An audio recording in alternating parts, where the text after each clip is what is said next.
Morning, ladies and gentlemen, and welcome to everyone joining us here in the studio at the World Seed Congress and also to our viewers online. It's Innovation Day here at the Congress, and it's a perfect background to this morning's discussion where we're asking what is beyond neonics. And over the next 30 to 40 minutes, our panel is going to discuss the changes on the horizon here in Turkey, how farmers and seed companies are reacting, and what the industry is doing to support Turkish agriculture through this change.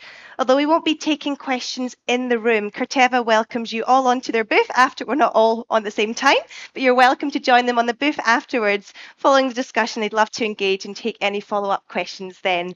But our panel this morning, let's meet who's joining us in here. We've got Monica Joss. Monica is a Seed Applied Technologies Manager for Corteva AgriScience. She's spent more than 10 years in the seed treatment business, working across areas such as technical development, product and portfolio management, as well as commercial. We have Mustafa Eğridere. He's a member of the Executive Committee of Mayo Agro, and he's the Supply Director of Mayseed, the first private seed company in Turkey, where he has worked for the last 26 years. And to my left, we have Thibaut Cheruzes, who is the country leader for Corteva AgriScience in Turkey. He's been 18 years of experience in the industry, and between 2013 and 2018, when neonics were banned in Europe, Thibaut was in charge of the European portfolio management of several seed product lines, such as corn, sunflower, and winter oilseed rape. I'd like to start a little bit by asking all of you here, what's the interest in today's conversation? What do you hope to get out of the panel? I'll come to you first, Monica. Thank you, Claire. Obviously, this topic is huge for the industry, huge for everyone that it is involved in agriculture, and it's quite of importance for me as well. So I'm really looking forward here to hear different perspectives, to share knowledge, hear different expertise, and trigger a discussion as well. Not just among us, but maybe also in the wider audience or afterwards at our booth. So I'm really looking forward to that. Thank you. And yourself, Mustafa? Thank you for having me.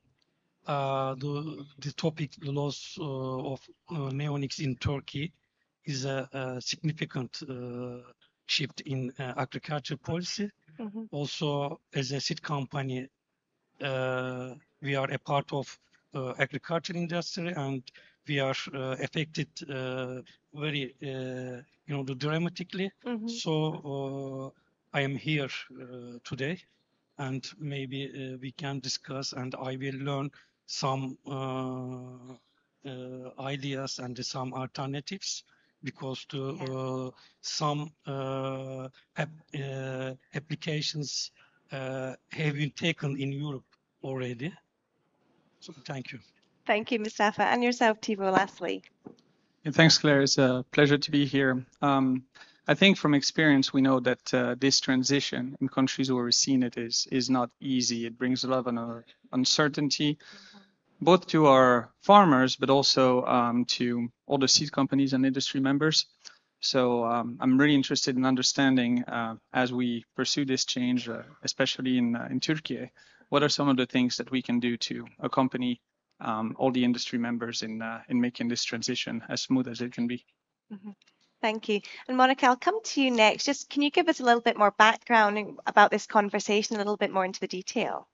Sure, I can. Well, I think all of us, or most of us, are aware what neonics are. I mean, they're a specific class of chemistry, specific class of insecticides, and they're broadly used in ag. And actually throughout the growing cycle, seed treatment, but also later on. They're an important tool to manage the crop, and they are or were very valuable to the farmers and the whole value chain. Now, back in 2018, actually, in Europe, they decided to no further allow the use of neonics, so it was banned.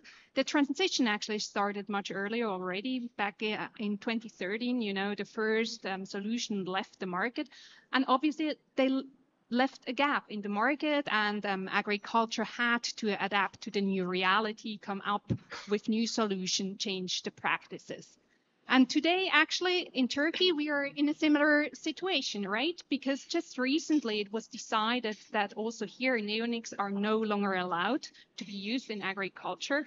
And now the question is, what comes next? How are the farmers, the seed companies, you know, everyone in the value chain, how are they going to adapt to this change and make sure they still produce food and, you know, deliver what is needed. So, yeah, that's why we are here today. And that's a question to put to yourself, Mustafa. How are farmers feeling with the recent announcement in Turkey? What is the impact likely to have on farmers? Yeah, and just to say a little bit, if you can put the microphones a little bit closer to your mouth, just so everybody can hear in the room. Thanks, Mustafa. You asked? Yeah, I was just saying, Monica was just saying there about what's this going to have in terms of the impact in Turkey. Okay. Just to share a little bit about how farmers are feeling. Okay. Actually, the impact will verify based on crop type and regions and pest pressure, and I can estimate the impact of the growers in two main headings. I can say the first main heading is short-term challenges. Short-term challenges, I can say, increase, the pest pressure and higher cost, and the knowledge gap, because the farmers are used neonics application. They are set up and they forget it principle. They are comfortable to manage the pests. Also, we are seed companies. So the other aspect, maybe there can be some long-term opportunities. Okay. Here, long-term opportunities, I can say better pollination and biodiversity. Also, another long-term opportunities can be sustainable farming incentives and some market advantages, because as global customers become more eco-conscious, and Turkish farmers might gain a competitive edge in markets that favor that prefer lower pesticide or pollinator-friendly production. Also, if we look at consider the impact of this ban on the seed companies and the seed producer, I can say neonics were particularly important and effectively for seed companies and the producers in combating soil pests, like such as wireworms, as well as cutworms at seedling stage, and early sucking insect. In fact, so far, with a single seed treatment, it was possible to effectively effectively control all three pests. But for last 40 years, winters have been warmer in Turkey.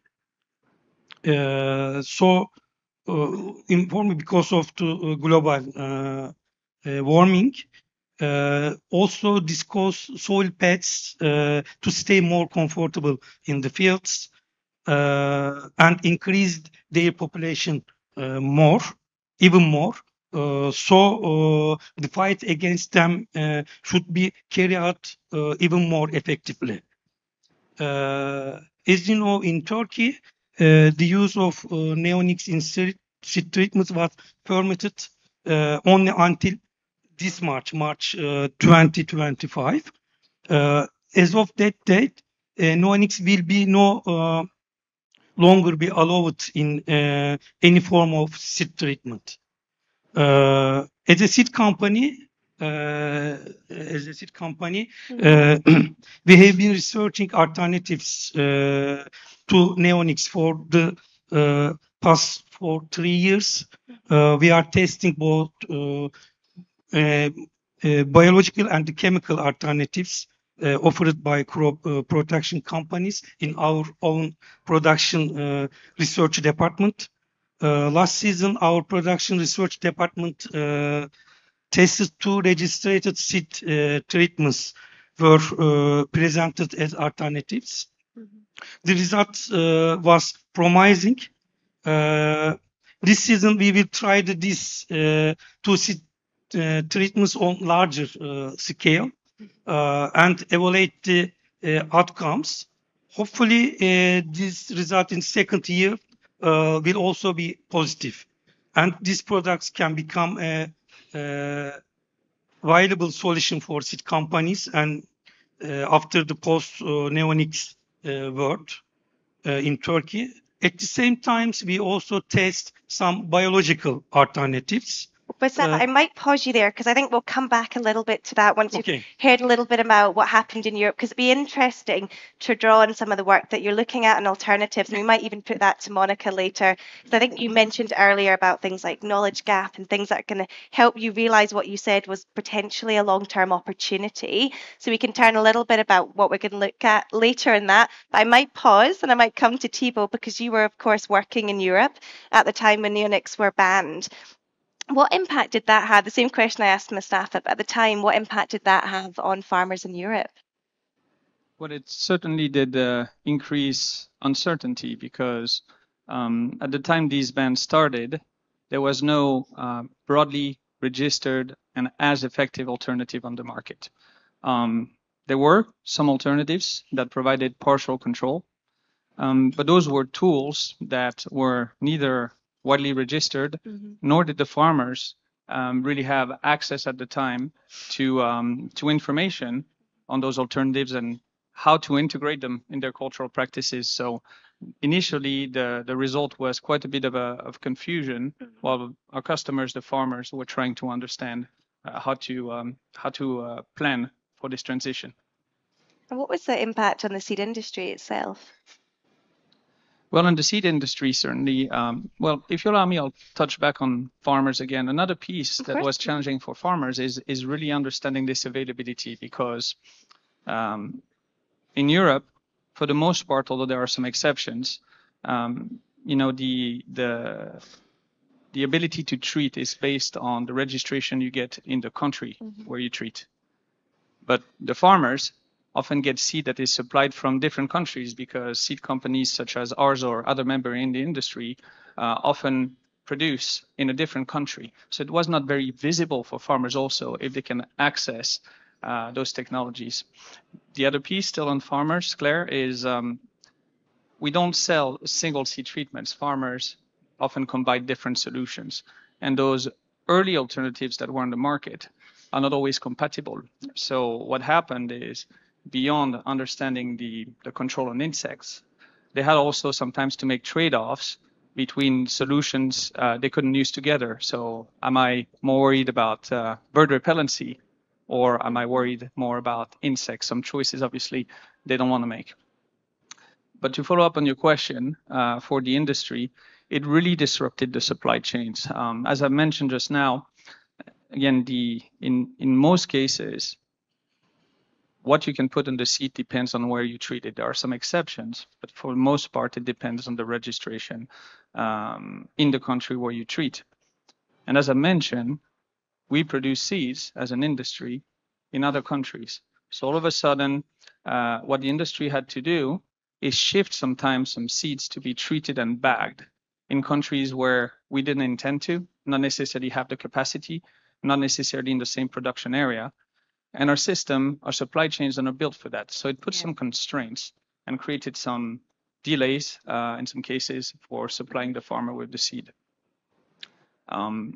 Also linked to the supply chain, some of those registrations that we started getting for those alternative solutions were emergency registration, because in Europe it takes a lot of time to get full registrations.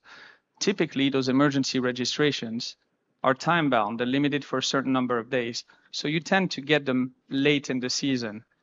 While this is okay for the farmers to use, again, it delays the time at which the seed companies can start treating, putting some capacity strains in terms of delivering the seed. So overall, I would say it put a big constraint on the supply chain, resulting in delays. And of course, Mustafa had mentioned there about short-term challenges, long-term opportunities. It was different in Europe in terms of that transition. Didn't seem like there was the same preparation there. How have they overcome the loss in Europe looking ahead? Yeah, it was actually difficult initially because, like you said, it was a short-term issue that we had to have. Like I mentioned, not all solutions could be put everywhere. So it created a lot of complexity in the types of recipes that you have in each country. Because again, it's not like a simple crop protection product where you're applying a product and a rate. Here you're applying product in combinations with other products, with polymers into a recipe on a seed. And those of us who are seed producers here know that the testing is very complex for that. Whenever you put a solution in place like this, you're going to have to test for things like plantability. When I apply this particular recipe, how does the seed plant depending on the different genetics that I have? You're going to test for application. Is there any stickiness? Is there any dust? How does the treatment resist to abrasion in the bag? You're going to test seed safety. How safe is it to the seed now, but also in 3 months or in a year? That takes time.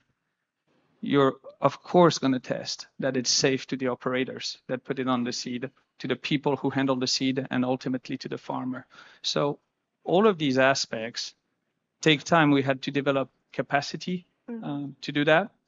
And we had to ensure that we can do it on a large number of treatments. So it was hard to overcome. Ultimately, the answer we knew from the beginning. The answer is identifying a solution which can be effective, registered broadly, and has a high level of compatibility with the different treatments. We knew that early on. Diamide chemistries such as Lumiposa we registered in Europe, Lumivia that we're registering here, they do have those properties. The challenge in Europe is the regulatory framework is extremely complex and takes a lot of time. So we had to go through a transition before we could get those solutions in the market. In Turkey, however, that's what we believe we're doing faster and better ahead of the transition, as we're seeing those chemistries arrive ahead of that transition, allowing for hopefully a smoother process. And it's interesting hearing Thibaut's lessons from what happened in Europe. What does that sort of leave you thinking, Mustafa, and what would you be asking to the seed industry to support Turkish farmers and Turkish agriculture through the change? Oh, microphone. Sorry about that. I have some problems with microphone. I would like to express my thought in two categories. The one category is the general agriculture industry. The second one, especially seed industry, seed companies. As a general aspect, I would group my expectation or my hope into 5 key actions the agriculture industry should take to successfully to adapt to a post neonic world. The first one is accelerate integrated pest management adaptation. Here, industry's role can be invest in tools and the platforms that help farmers make IPM decisions. For example, pest forecasting apps, sensors or advisory services. Train agronomists and extension workers to guide farmers in IPM strategies, and partner with government to provide subsidies and incentives for IPM adoption. The second key action is develop and to promote be safe alternatives. For this action, industry can play role in speeding up R&D on targeted short residual chemicals or RNA-based insecticides that don't persist in the environment. The other role can be support biotech development for pest-resistant crop varieties. The other roles can be promote biologicals, beneficial fungi, bacteria, something like that, where feasible. The third key action can be improve access to data and pest monitoring. Here also industry can play role in deploy pest traps, remote sensors, and the drone monitoring at scale, and sharing regional pest pressure data through cooperatives or agriculture tech platforms. Also, another roles can be helping farmers make real-time decisions through AI assisted tools. I can say the fourth key action is invest in farmer education and transformation support. Here, industry can play a role in funding education programs on farm demonstrations and transformation toolkits, and maybe working with governments and universities to create free advisory services. The last one, embrace ecological and regenerative principles. For this area, industry can play a role in supporting cover cropping, crop rotation, and conservation farming, and maybe funding research into how deserve farms can suppress pests nationally. The other role can be rewarding regenerative outcomes. As a seed companies, we expect some effects and the desired characteristics. Actually, the Thibaut mentioned it before. Just, I will add some things. The first, of course, the seed treatment, the seed pesticide should be effective against target pests to ensure ease of using. The other one, the seed treatment should be formulated as liquid forms and with systematic activity. The other...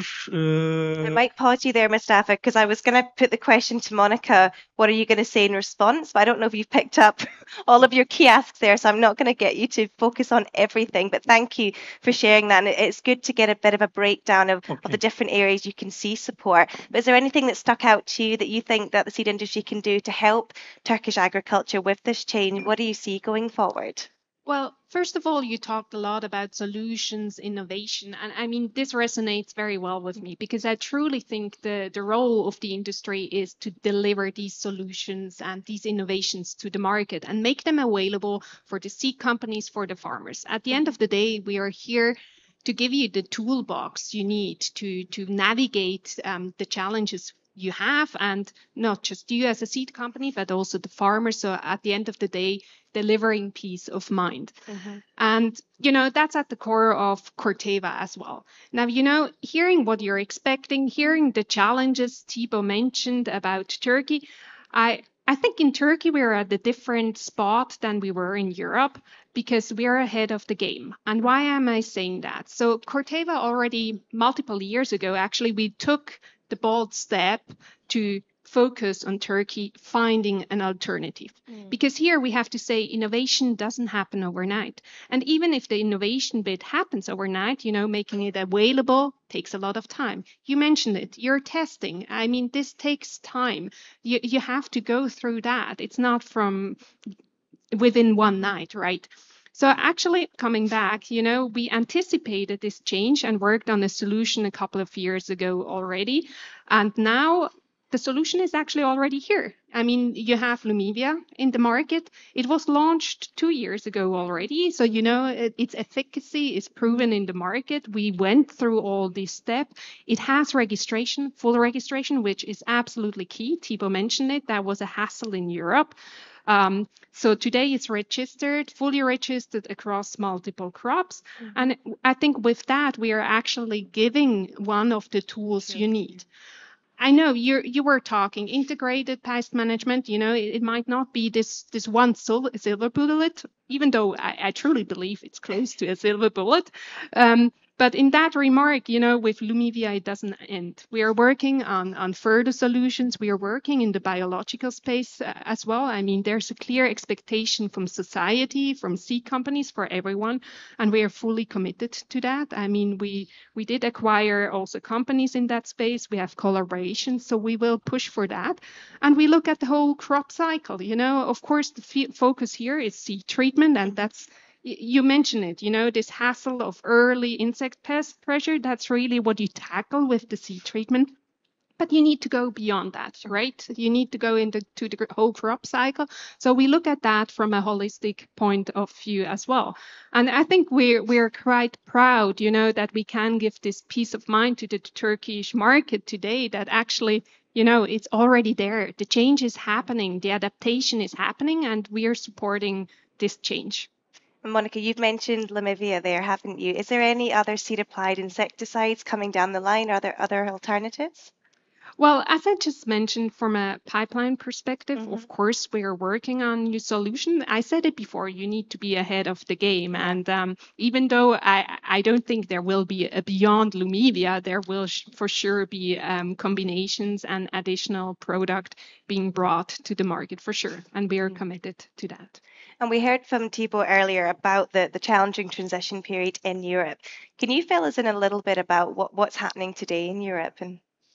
Well, in Europe, I think we are also at a different stage today. And also Thibaut here mentioned it already. I mean, diamides are also in Europe today. We have Lumiposa in the meantime, and this took time. I mean, we have to face it. It took time, but in the meantime, we have broad registration across European countries. Of course, especially matching the ones where the seeds actually get treated. Lumiposa is also registered across different crops. By the way, it's not the only compound we have registered today. There's, for example, also artemide. We have a pipeline. We're pushing for it. Biologicals equally important. So I think it took more time in Europe, but also today we're back at the level where we can really deliver effective tools to the seed companies and to the farmer at the end of the day. Thanks, Monica. And I guess yourself, Mustafa, listening into Monica's comments, Thibaut's sort of lessons and conversations, what does that sort of fill you with in terms of, or give you a sense of, for moving forward for Turkey? What's your sort of reaction? Oh, microphone again. Actually, like Monica said, we have some alternatives in Turkey. So as I mentioned it before, we tested last year, and also we will test the second time this year. Also last year we were happy with the results. So we will just, we need to be sure the result of the chemicals. So with these alternatives, I think that we can manage this challenge to adapt after loss of neonics as a, the seed producer, as a seed company. But also we need more alternatives in the market. Maybe as a biological alternatives, we need more. And I think that it is a challenge, but I feel comfortable. I'm myself, so I know we can solve all together with all stakeholders. I think it's Yeah. good having these conversations because you're reacting in real time to what's happening and being able to learn. Sorry, Monica, did you want to add anything in there? Yeah, I mean, what I really liked is this all together, right? And that's where we have to go. And I mean, be ensured that we are here to support the journey, to support the change, because that's not what I didn't mention that before. But again, for a seed company to change a seed treatment, it's also nothing that happens overnight. And at Corteva, we have a Center for Seed Applied Technologies, and they focus specifically on the application bit. And this is really, you know, to ensure the quality of the treatment, to ensure that you don't have the stickiness you mentioned before, you know. And I know this is extremely important for you. So it's not just about performance, it's also about the way you get the products applied and applied together. Your recipe, you might have a specific biostimulant you want to add, you know. Exactly. We have to make sure that this is going to work out and have no impact on the quality of your seed or even on the planting process. So we are exactly here to support that change, this adaptation, and I'm looking forward to the together part. And Thibaut, do you want to share any sort of final words or reflections? I'll echo what Monica said, really, is, you know, this transition in Europe was certainly not easy, but it gave us the opportunity to learn what the needs were and learn how we address those transitions. And Monica rightly stated, it's not only a product. There's a lot of things that need to happen to make this easier within the industry to accompany it. And that's certainly where we're trying to provide value beyond the product. So we're happy to be exchanging with you all today, and certainly look forward to any questions you have at our booth on how we can support this in your businesses to make sure this transition is smooth. And I guess, Mustafa, it's great to hear you're fairly optimistic when you were talking about the sort of long-term opportunities coming over this, and it's great to hear Corteva leading the conversation on this too. So best of luck in that transition. And I guess I'm gonna call it to a close just now and just really thank you all for your valuable insights, your reflections on what's happened before, and also the real actions that we can take moving forward. Is I think it's really good to have those focus points. But like Thibaut was saying, I think Corteva's welcoming anyone to the booth afterwards. If there's any follow-up questions, do make sure to continue the conversation. But for now, we can thank our panel, Thibaut, Mustafa, and Monica for brilliant contributions. Thank you so much. You're welcome. Thank you. Yeah.